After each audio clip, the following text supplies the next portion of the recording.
जी बिस्मिल्लाहिर्रहमानिर्रहीम। Welcome back to another video of second year biology lecture.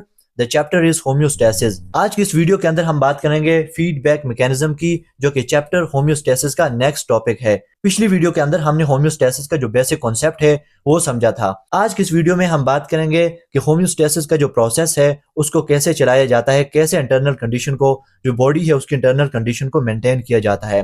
तो हम इस वीडियो के अंदर बात करेंगे कि फीडबैक मैकेनिज्म होता क्या है, इसकी टाइप्स कौन कौन सी हैं, negative feedback mechanism and positive feedback mechanism with proper diagrams and proper notes. हम कंप्लीट तरीके से इसको डिस्कस करने की कोशिश करेंगे। सो वीडियो स्टार्ट करने से पहले प्लीज हमारे चैनल को सब्सक्राइब कीजिए ताकि इसी तरह की नेक्स्ट वीडियोस के नोटिफिकेशन आप तक पहुंच पाए।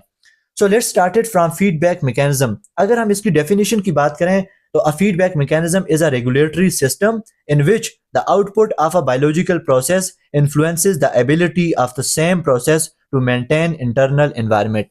इस डेफिनेशन का मतलब ये है कि फीडबैक मैकेनिज्म एक ऐसा रेगुलेटरी सिस्टम है बॉडी के अंदर जिसमें किसी प्रोसेस का जो प्रोडक्ट है, जो रिजल्ट है, वापस उसी प्रोसेस को कंट्रोल करता है ताकि बॉडी बैलेंस में रहे।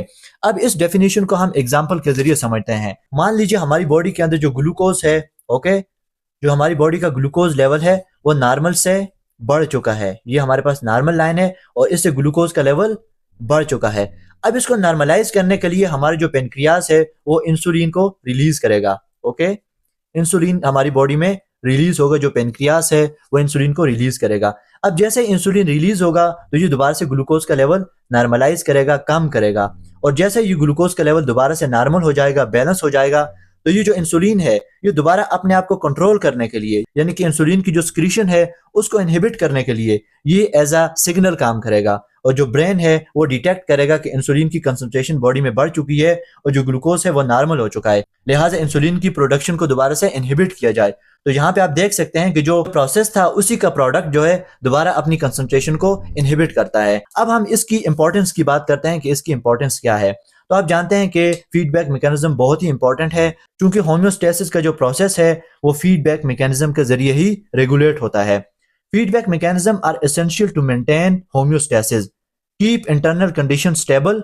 जो इंटरनल कंडीशन है उसको स्टेबल करता है, बॉडी टेम्परेचर को, ब्लड ग्लूकोज लेवल को, हार्मोन सिक्रीशन को, वाटर बैलेंस को एंड मेटाबॉलिक पाथवेज, जितने भी रिएक्शन होते हैं बॉडी के अंदर उन सबको रेगुलेट करना फीडबैक मैकेनिज्म का काम है।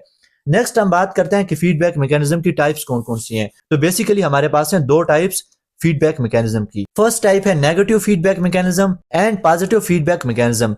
इनकी एग्जांपल को समझने से पहले हम इनके कंपोनेंट्स को देख लेते हैं। तो सबसे पहले स्टिमुलस होगा। जैसे ग्लूकोज का लेवल राइज कर चुका था तो ये एक स्टिमुलस है। अब इस स्टिमुलस को क्या करेंगे, जो हमारे रिसेप्टर हैं वो डिटेक्ट करेंगे, और डिटेक्ट करने के बाद जो एफरेंट पाथवे है, यानी कि रिसेप्टर से लेकर कंट्रोल सेंटर तक जो पाथवे है, जो न्यूरॉन है, इस मैसेज को कंट्रोल सेंटर तक भेजा जाएगा। उस पाथवे को हम एफरेंट पाथवे कहते हैं। फिर कंट्रोल सेंटर ये जो मैसेज है इसके ऊपर अपना डिसीजन तैयार करेगा, इसको दोबारा नॉर्मलाइज करने के लिए, इस स्टिमुलस के अगेंस्ट एक्शन लेने के लिए एफरेंट पाथवे को यूज करेगा और अपना मैसेज एफरेंट पाथवे के जरिए जो इफेक्टर हैं उन तक भेजेगा। एफरेंट पाथवे हमारे पास मोटर न्यूरॉन आ जाते हैं, जिनके जरिए से कंट्रोल सेंटर, हमारा ब्रेन जो है वो अपना डिसीजन, जो स्टिमुलस है उसके अगेंस्ट जो अपना डिसीजन है वो भेजता है इफेक्टर्स तक।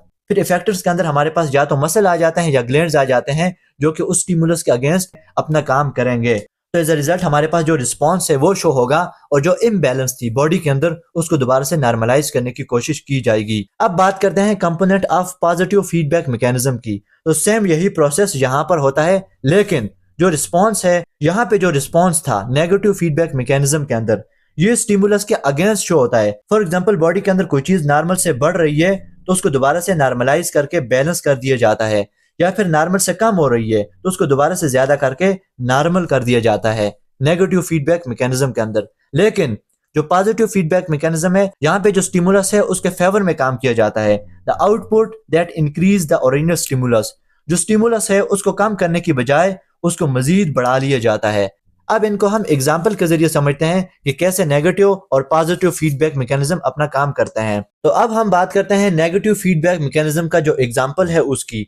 तो मान लीजिए हमारी जो बॉडी है उसका जो टेम्परेचर है वो 37 डिग्री सेल्सियस से इंक्रीज कर चुका है, ज्यादा हो चुका है। तो ये एक स्टिमुलस है कि बॉडी का टेम्परेचर 37 से राइज कर चुका है। तो अब इस स्टिमुलस को जो रिसेप्टर है, स्किन के अंदर जो सेंसर हैं, जो रिसेप्टर हैं, वो इस स्टिमुलस को डिटेक्ट करेंगे और डिटेक्ट करने के बाद सेंसरी न्यूरॉन के जरिए कंट्रोल सेंटर तक भेजेंगे। जो हमारा ब्रेन है उसके अंदर जो हाइपोथैलेमस है वो टेम्परेचर को रेगुलेट करता है। तो जब हाइपोथैलेमस को ये सिग्नल मिलेगा कि बॉडी का टेम्परेचर 37 से राइज कर चुका है, तो एज अ रिजल्ट जो हमारा कंट्रोल सेंटर है वो उसके ऊपर डिसीजन तैयार करेगा कि कैसे इस टेम्परेचर को दोबारा से नॉर्मलाइज किया जाए। डिसीजन को तैयार करने के बाद वो मोटर न्यूरॉन के जरिए इफेक्टर तक भेजेगा। जब ये मैसेज इफेक्टर को मिलेगा तो इफेक्टर क्या करेंगे, स्किन के अंदर जो स्वेट ग्लैंड है उनको एक्टिवेट करेंगे और स्वेटिंग होगी, और इसके अलावा जो ब्लड वेसल्स हैं उनको डायलेट करेंगे। तो एज अ रिजल्ट जो हीट है हमारी बॉडी की वो लॉस होना शुरू हो जाएगी, जो टेम्परेचर है वो दोबारा से नॉर्मलाइज हो जाएगा। तो रिस्पॉन्स के रिजल्ट में क्या हुआ,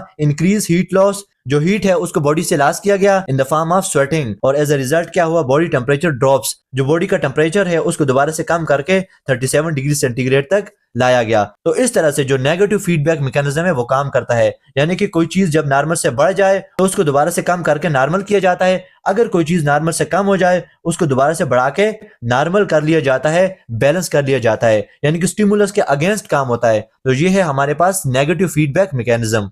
नेक्स्ट इसकी टाइप है पॉजिटिव फीडबैक मैकेनिज्म। अब देखते हैं कि पॉजिटिव फीडबैक मैकेनिज्म क्या होता है और इसकी एग्जांपल क्या है। तो जैसे कि हमने आपको बताया कि बॉडी के अंदर कोई भी चीज जो कि नॉर्मल से बढ़ रही है, ओके नॉर्मल से बढ़ रही है, तो उसको बजाय कम करने के नेगेटिव फीडबैक में उसको नॉर्मलाइज किया जाता है, कम किया जाता है, लेकिन पॉजिटिव फीडबैक में उसको मजीद बढ़ा दिया जाता है जब तक ये प्रोसेस कंप्लीट नहीं हो जाता। लेकिन ये बॉडी के अंदर इतना ज्यादा नहीं है, बहुत कम सिचुएशन के अंदर ऐसा होता है।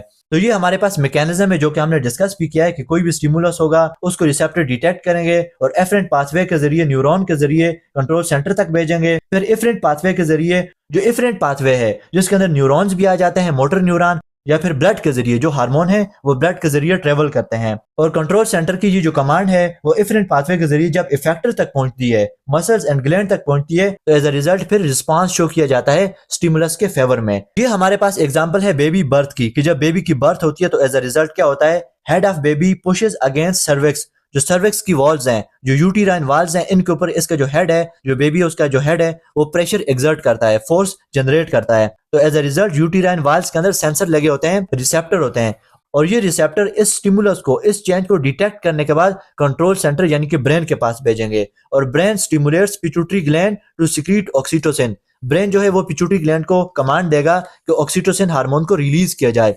जब ऑक्सीटोसिन हार्मोन रिलीज होगा और ये ब्लड के जरिए ट्रेवल करता हुआ आएगा और आके क्या करेगा, oxytocin stimulates uterine contraction and pushes baby towards cervix. तो ये जो ऑक्सीटोसिन है ये ब्लड के जरिए ट्रेवल करता हुआ आएगा और आके जो यूटीराइन की वाल्स हैं उनके अंदर कंट्रैक्शन और रिलैक्सेशन को मजीद बढ़ा देगा, बजाय काम करने का उसको मजीद बढ़ा देगा, और एज अ रिजल्ट यहाँ पे कंट्रैक्शन और रिलैक्सेशन मजीद बढ़ जाएगी। जब ये कंट्रैक्शन और रिलैक्सेशन को मजीद बढ़ा देगा तो एज अ रिजल्ट बेबी की जो बर्थ है वो इजीली हो पाएगी। तो ये था हमारे पास पॉजिटिव फीडबैक मैकेनिज्म, जो कि हमने एग्जाम्पल के जरिए समझा, और जो नेगेटिव फीडबैक मैकेनिज्म है उसको भी हमने प्रॉपर एग्जाम्पल के जरिए समझा है।